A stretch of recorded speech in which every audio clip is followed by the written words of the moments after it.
Another thing that we discussed back in chapter 3 is we talked about our empirical rule. So remember, our empirical rule is a rough guideline for the approximate percentage of data between 1 to 3 standard deviations of our mean. Right? So the empirical rule says that if the distribution is unimodal and symmetric, or normal, as we're going to start to call them, then approximately 68% of the observations will be within 1 standard deviation of the mean. Approximately 95% of the observations are within 2 standard deviations of the mean. Nearly all, or 99.7% of the data, is within 3 standard deviations of the mean. We also generally consider values to be unusual if they are further than 2 standard deviations away from the mean. So these images are ones that we saw before.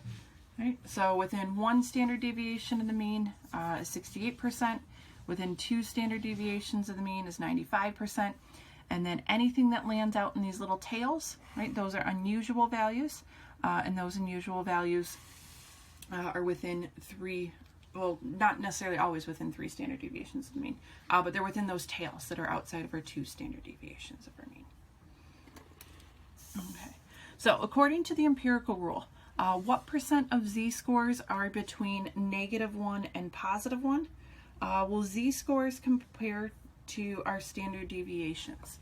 So between -1 and +1 standard deviations, we have 68% of our z-scores are going to be within those values.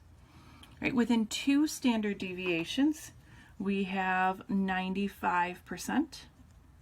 Within 3 standard deviations, we have our 99.7%, which is almost all. Right, so now to kind of connect this to where we started, right, we're thinking about continuous probability distributions, right? And when we're thinking about continuous probability distributions, again, we're thinking about area under a curve, right? This percent that we're looking at is the area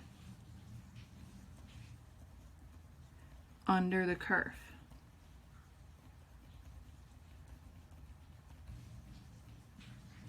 Right? So if we were to look back up at this image over here, just for instance, this darker shaded area in the middle, that's within 1 standard deviation. That's 68%.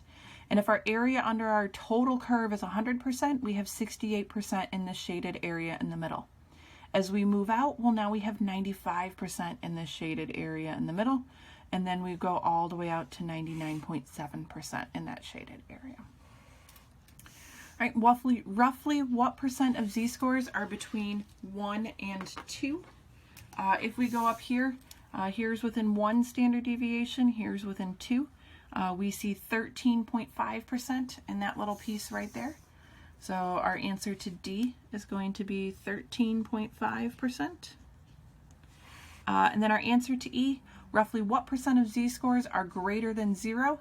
Well, 0 is our mean. Our mean is in the middle. So that means that 50% should be below, 50% should be above.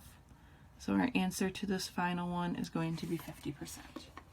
Right, so our idea of our empirical rule is going to and does directly relate to finding area under a curve.